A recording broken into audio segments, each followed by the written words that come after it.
I married him, then found his wife and kids. They always say love finds you when you least expect it. For me, it happened at an airport. I was flying home to Chicago from my cousin's wedding in Denver. Delayed flight, crowded gate, screaming toddler 2 rows down. I was tired, cranky, and fully prepared to spend the next 2 hours buried in a podcast with my hoodie over my head. Then he sat next to me. He looked like someone who belonged in a magazine.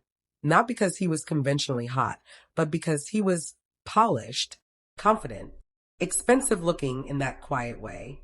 Crisp dress shirt, simple watch, deep voice. And when he smiled and said, "Rough travel day," I felt something shift in me. His name was David, financial analyst, originally from Boston, now living between cities for work. He was reading The Art of War, which I pretended to find impressive even though I'd never made it past chapter 2. We talked the entire flight. And when we landed, he said, "Would it be crazy if I asked for your number?" It wasn't. It felt fated. Our first date was 3 days later. Dinner at a rooftop restaurant, wine I couldn't pronounce, laughter that felt like falling. He was attentive, charming, always asking about me. No weird ex-drama. No social media obsession. No emotional baggage. Just a man who seemed like he had his life together and wanted to share it. By our third date, he was sending me flowers to my office. By our sixth, he'd met my parents. 3 months in, I had a toothbrush at his place. The only thing that felt a little off, he never invited me over spontaneously. Everything was scheduled, polished. "Work keeps me crazy," he'd say. Lots of late calls, and I'm always bouncing between clients and time zones. He wasn't big on social media either. No Instagram, no Facebook, just LinkedIn. I joked that he was a spy. He laughed, kissed my forehead, and said, "Maybe I just like keeping my world quiet." I thought it was romantic. Now I know better. We got married after 10 months. Small ceremony, just close friends and family. He said he wanted to keep it intimate. I agreed. I felt like I was living in a Hallmark movie. He traveled often for work, but when he was home, he was amazing. Thoughtful, attentive. We had our routine, Sunday mornings with coffee, movie nights with takeout, quick kisses before he left for client dinners. Everything was perfect, until it wasn't. For the first few months after the wedding, life moved like a dream. We rented a brownstone just outside of downtown Chicago. David insisted on paying most of the bills, said he wanted me to relax, focus on my writing, and that he had everything covered.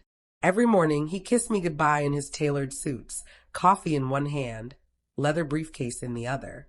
He was the husband Pinterest boards were built for. But then, small things started to itch at me. Things I would have never questioned when I was just a girlfriend. Like how he always lost service on weekends during work trips. Or how he never answered my calls after 9 p.m., only texted. Or how he kept a locked drawer in his home office and casually told me, "It's just old paperwork." Boring stuff.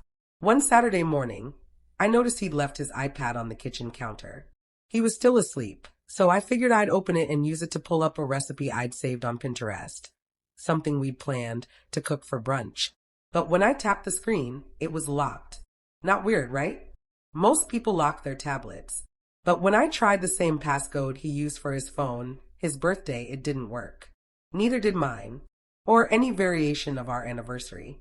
I stared at the screen for a long time. That night, he came home from a client dinner smelling faintly of baby powder. Not cologne, not hotel soap, baby powder. I asked him casually, "You holding babies at this client dinner or something?" He laughed. One of the guys brought his kid for 5 minutes. Cute little girl. I smiled, nodded, said nothing more. But something had started to take root in my brain, the kind of thoughts you don't want to have, because if it's true, your whole world explodes. So you ignore it. You pretend you're just being paranoid. Until you can't. The moment I knew I couldn't keep pretending, it happened one afternoon while David was on a flight. I called him by accident. My phone dialed his number when I tried to call my mom. I didn't realize until I heard the ring. And then, he answered. Not with hello. Not with "Hey babe." But with, "Hey sweetheart. Daddy's almost done, okay? Go back to your room." Then silence. Then, hello. I hung up. He texted a minute later. Sorry, that was weird. On a conference call, one of the clients brought his kid into the room. What's up? My hands were shaking. I stared at the text. Read it again. And again. He had never once called me sweetheart. And that voice, the child's voice, it sounded natural. Familiar. Like they lived in the same space. That night, I didn't sleep. That week, I didn't breathe right. Something was very, very wrong. And I was about to find out just how deep the lie went. I wasn't planning to go full FBI. I didn't want to be that wife, the paranoid one digging through emails, stalking exes, zooming in on background details in blurry photos. But something in me had cracked open. And once the crack was there, it only grew wider. The next time David said he'd be gone for 3 days on a business retreat, I smiled, kissed him goodbye, and waited until the front door closed. Then I opened my laptop. I started with the obvious. His name. The same name on our marriage license, his business cards, and the bank account we shared. Nothing came up. No photos. No social media. Just a generic LinkedIn that hadn't been updated since 2018. But then I remembered something. One small thing I'd almost forgotten. A month ago, David had sprained his wrist while lifting a suitcase. He asked me to fill out a medical form for urgent care.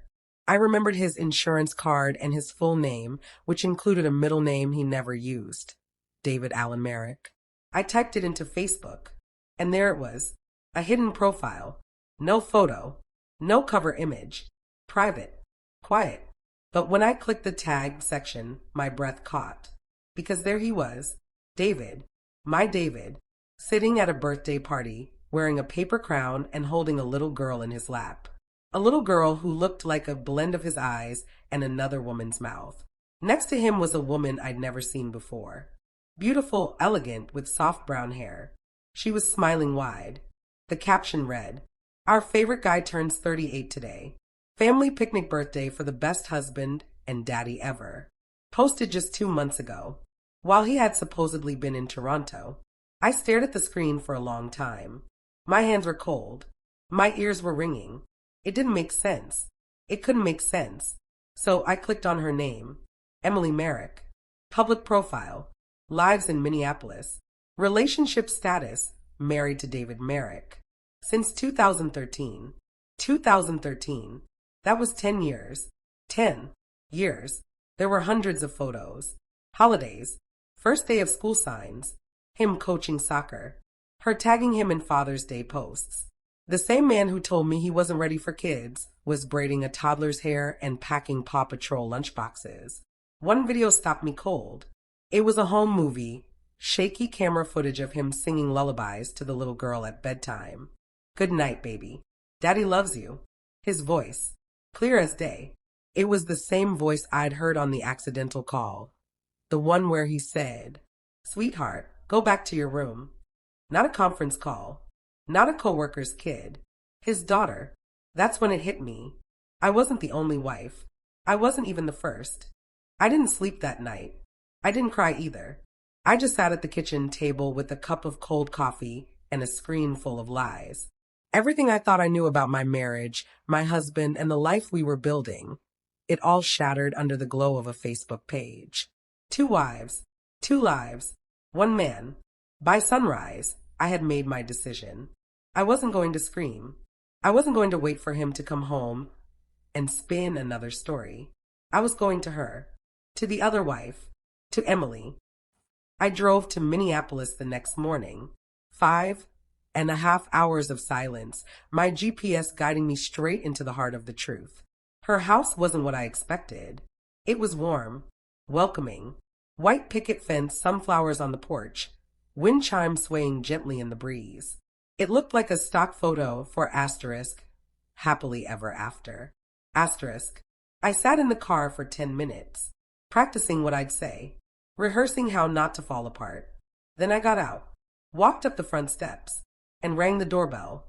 Footsteps, laughter, a child's voice. Then the door opened, and there she was, Emily. She looked kind, tired like most moms, but glowing in that quiet, peaceful way. She was wearing leggings and a sweatshirt, her hair pulled back, a toddler on her hip. She smiled politely. Can I help you? I stared for a moment. My throat tightened. Hi. I'm sorry. This is going to sound crazy, but is David home? Her smile faded just slightly. He's at work. Do I know you? I took a breath. There was no easy way to say it. No gentle version of this bomb.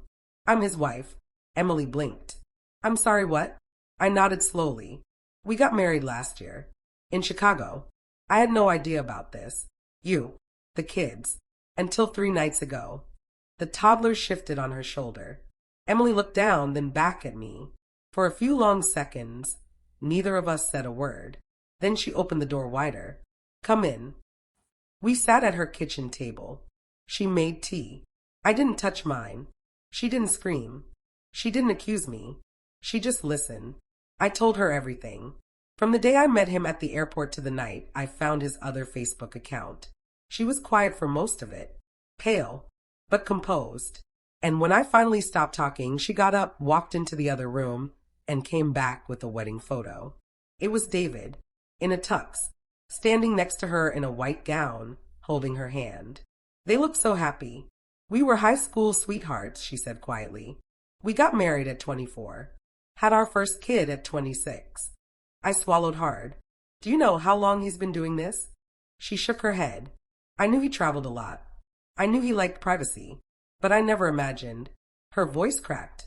She covered her mouth with one hand and looked away. I wanted to cry with her, but I didn't.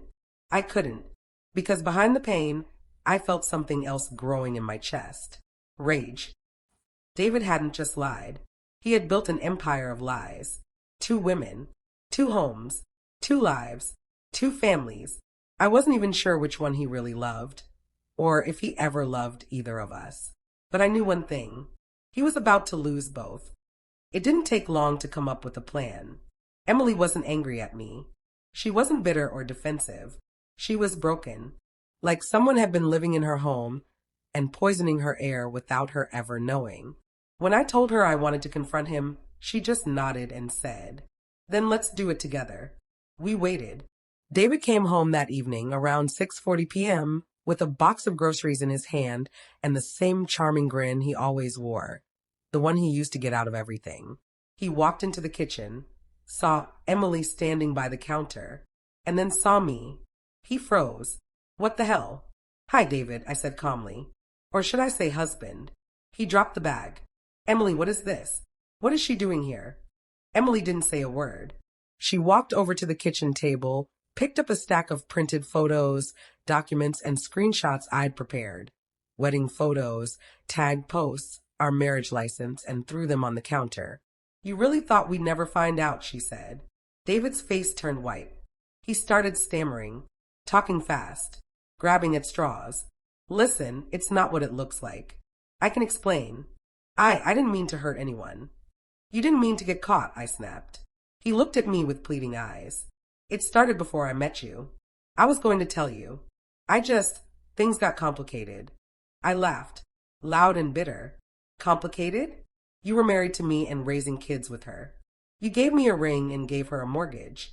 That's not complicated. David, that's calculated. Emily stood beside me now. Strong, silent, radiating fury. You don't get to choose who you keep now, she said coldly. You lose everything. He tried to reason. Then he tried to cry.